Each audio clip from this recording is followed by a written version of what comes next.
Welcome everyone, today is Sunday. It's Sunday the 19th of February and believe it or not, we're almost getting to the third month of Dragonflight. We are somewhere in the 2 months and 20 something days since the expansion released. Now, I realized that in all this time, believe it or not, I did not make use of the hype behind the release of the expansion to talk about the situation around the specs, around how things have been going. We have had our recap, our weekly updates in the raid, and our weekly updates for Mythic Plus. We talked about how things were related to the progress in the raid and related to the popularity and the performance in Mythic Plus of each of the specs, but we actually never ended up going to talk about the specs as a whole, as how they have been doing in some sort of ranking, in some sort of tier list of how specs are at the moment. And now, therefore, almost 3 months into the expansion, I believe it's time for our first time looking at this type of thing, starting with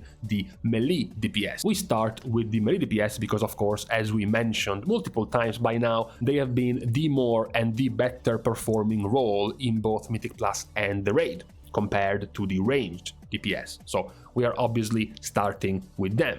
Now, as far as the definition of ranking, the definition of tier list, we are simply looking at the current performance of the specs in the raid and the current performance of the specs in Mythic Plus. Then we are also adjusting their performance by the amount of popularity they currently have, because what is also important in World of Warcraft is the perception of the players, is how much you will get, for example, invited in a Mythic Plus key based on what players believe to be strong. As we will see in these rankings, there are some specs which are, for example, at the moment considered even A tier, but they are also amongst the lowest populated, the least popular of the specs. Type of specs which would get players declined, for example, from Mythic Plus PAG groups, even though they are, as mentioned, doing quite well right now. That can also affect the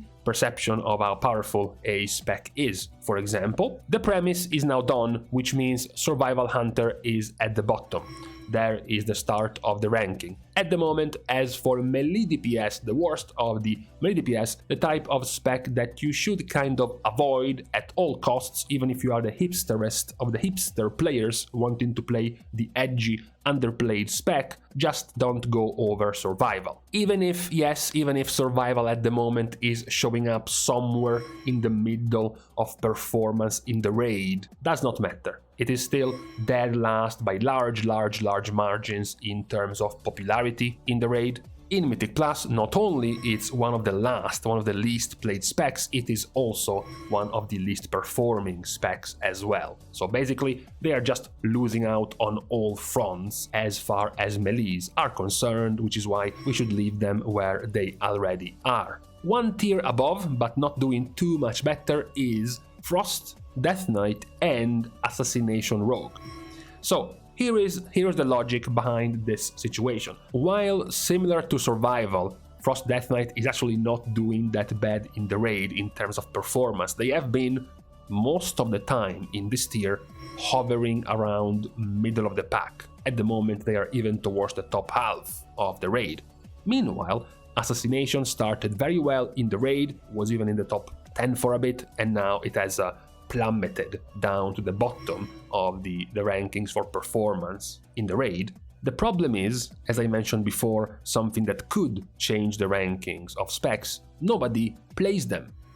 Assassination and Frost go and make up, together with Survival, the 3 least played DPS specs in the raid, which is already telling, especially for a spec like Frost. Frost supposedly in the top half of performers in the raid, while also being the 2nd least played spec in the raid. Mythic Plus isn't even that much better. Mythic Plus, if anything, confirms this ranking because Assassination and Frost are in the bottom 6 of performers in Mythic Plus. Frost is even dead last, and once again, if we go and look at popularity, Frost is in the bottom 4 and Assassination is the 2nd least played spec and the least played melee spec overall. So that is the kind of thing that can go and affect how powerful you are in the eyes of players. If nobody sees you, if nobody sees you actually getting played, they will also get the idea that you must not be that good. For example, do you really think that in a pug looking for some heroic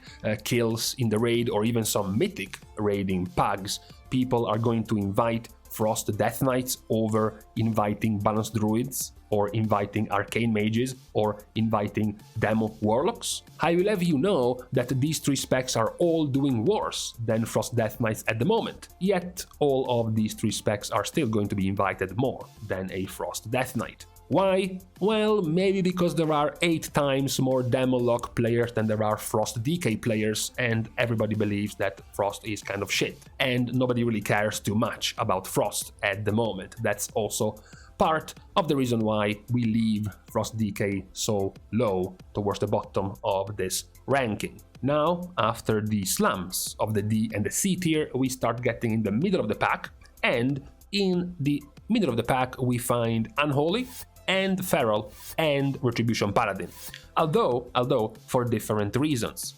The reason of Unholy is that, first of all, on average is doing better than Frost, so it shouldn't be in the same position.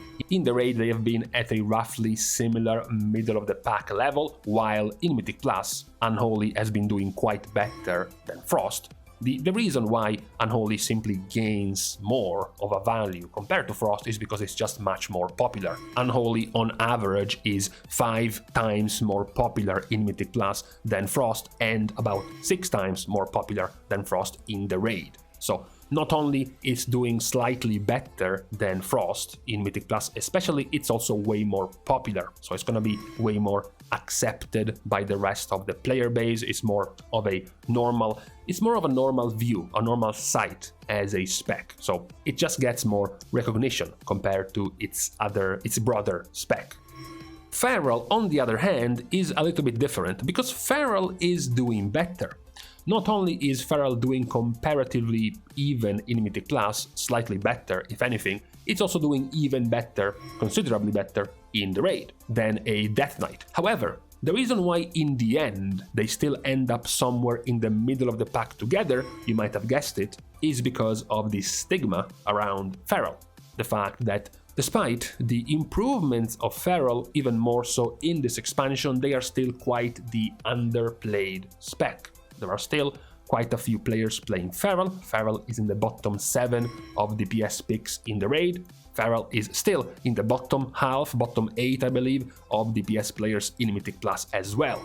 And also, just to point out, still far less played than Unholy Death Knight. So, because of how little played Feral is, that is also going to affect how the spec itself is going to be perceived by the rest of the player base. Once again, same points as before, Feral at the moment is outperforming Havoc Demon Hunter in the raid, yet guess who is going to get invited in a raid? Feral is also outperforming a Marksmanship Hunter or a Demolock in Mythic Plus, yet guess who is going to get invited in Mythic Plus? That is kind of the problem at the moment for Feral. The other spec being put here is mostly about the, possible future changes for the spec, which is Retribution Paladin. Because Red Paladin, to be perfectly honest, at the moment is quite bad in Mythic Plus. It's one of the bottom 5 specs in Mythic Plus. It's also at somewhat of a forgettable middle of the pack in the raid as well. However, due to nobody really knows why, Red is still quite the more popular spec compared to its performance. Red as a whole has always been quite more popular, perhaps because it's the only DPS option for Paladins, but either way, it remains popular, more popular than all of the other specs we mentioned so far. And there is also the other point, which is the buffs. Red has been buffed already, it has been growing compared to where it was before because of the buffs, and also there is the incoming excitement of the mega buffs coming for Red. I believe that since we're also using community perception and the idea of power for specs that the players have, the idea of power behind Red is bound to increase as we get closer and closer to 10.0.7 and more players start getting excited about the rework going the way of Red Paladin. Now we enter the top half of Melee DPS. Now, let's be honest, if you made it this far as a melee spec, you are good to go for this patch. We have never had so many diverse and so many different melee specs be considered meta at the same time compared to previous seasons. So that's already a win in everyone's book. The amount of options and choice you have, that's already positive. Now, trying to split them up a little bit. In the A tier, we start with the 2 warrior specs. We might be in a phase of alternating. It might have been that at the moment, in this moment in time, we are picturing them both in the A tier. In a few weeks, perhaps, we might have Fury down into the B tier and Arms up into the S tier. That's because at the moment, Arms is the one who is surging and Fury is the one who is losing a little bit more. Still though, they are not super strong in Mythic Plus quite yet. They are certainly one of the better overall specs in the raid at the moment, but their power hasn't quite caught on in Mythic Plus. Fury still remains more popular overall than Arms, but that might have to do with the fact that Arms was basically very underplayed for the entirety of this expansion. If anything, we should be impressed by the very high growth of Arms in the past few weeks after they received a series of buffs over time to make them grow this much. So for the moment, we are stopping, we are blocking them both in the A tier. We will see in the next few weeks how they will develop, both of them, whether they will stay here or if one of them will rise and the other one will fall. We will see, we will keep checking. The other 2 specs in the A tier are Enhancement and Windwalker.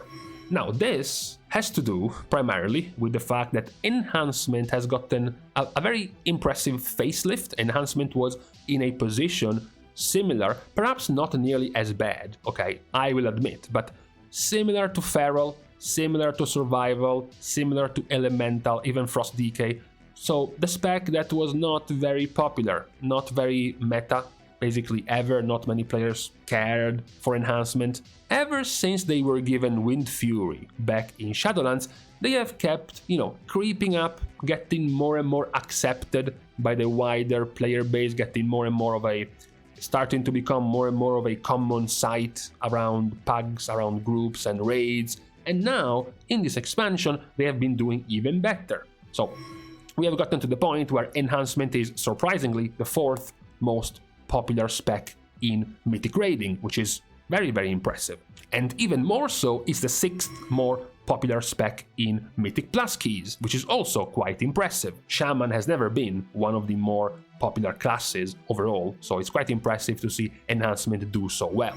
Now, the performance doesn't quite justify this. It's still not in the top 5 of performers in Mythic Plus. It's also outdone by 4 other different melee specs. It's not even in the top half of performers in the raid, but it's their popularity that gives them power. It's the fact that now they are much more well accepted within the community as a solid pick that sets them into the A tier. Windwalker is in a similar situation, although they have been through this renaissance quite earlier than Enhancement. Ever since we started getting Mythic Plus and AoE damage started to become quite relevant, Windwalker has gotten more and more of a window in the popular picks in Mythic Plus, and this expansion has gotten no different. Windwalker is just about the same as played as Enhancement in Mythic Plus, and also just about the same played as Enhancement in the raid. Windwalker is also just about the same in performance in Mythic Plus compared to Enhancement. The only difference is the slightly better performance at the moment in the raid compared to Enhancement, but overall they have been mimicking their results in this season, which is why we leave them both in the A tier. Now, of course, as we have gone through all of the other melee specs except for 3, you might have guessed who gets into the S tier. It's Havoc, it's Outlaw, and it's Subtlety. Now, not much else to say here for Havoc. I, of course, am pained to admit this since I hate Havoc and all of their player base, but Havoc is the most popular melee spec and range spec, and basically any spec in Mythic Plus, and also the most popular spec in the raid. So, if in the past you were angry that Havoc was super meta in Mythic Plus, but at the very least you could be happy resting with the knowledge that Havoc was terrible in the raid, well, fuck you, because now Havoc is meta in both type of activities. Havoc is also the 8th best performer at the moment in the raid, and it's also in the top 5 of performance in Mythic class as well. So basically, they are at the top of most of the meters, most of the type of things you can look at when it comes to performance and popularity in the competitive scene of WoW right now, so they make it quite easy in the S tier.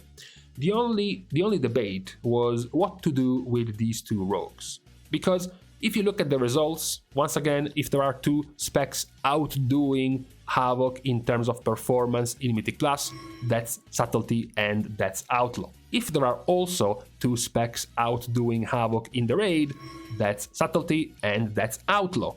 The only question about these two specs was the popularity, because in the popularity, both of these specs are just in the middle of the pack. In the raid and in Mythic Plus, they are outpopulated by many other specs, including specs we mentioned being kind of niche, being kind of not that accepted within the player base, you know, specs like Windwalker, specs like Enhancement, even specs like Shadow Priest, even specs like Unholy DK is outpopulating the rogue specs. That was the only debate which might have not put them into the S tier. Then again, once you realize that both of these specs are S tier, it kind of makes sense for both of them to be in the middle of the pack.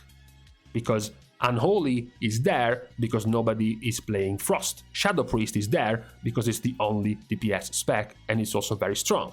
Windwalker is there because it's the only DPS spec for Monk. Enhancement is there because it's the only Shaman spec doing damage. Meanwhile, rogues have to basically fight each other. They are two top performing specs in the same class, meaning Outlaw is going to steal away sub players and Subtlety is going to steal away Outlaw players. So in the end, they will both find themselves in the middle of the pack in terms of popularity. But that is not going to take away from their current power in the meta, and also it's not going to take away how wanted these specs are going to be in groups, in Mythic Plus groups or in raids because of their performance, even if they are middle of the pack. So in the end, once we have considered the Mythic Plus situation plus the raid situation plus the current popularity of all of these specs and how they are being, treated by the community, we are left with this. Many of these seem to be quite stationary. That doesn't seem like they will be changing anytime soon. We have made some exceptions, the exceptions of Fury and Arms, to see in which direction they will swing, and also the exception of Red Paladin, which is bound to get quite some significant changes in the near future. So this is what we are settling for today when it comes to the Melee DPS rankings, the tier list for this first season of Dragonflight, at the very least so far.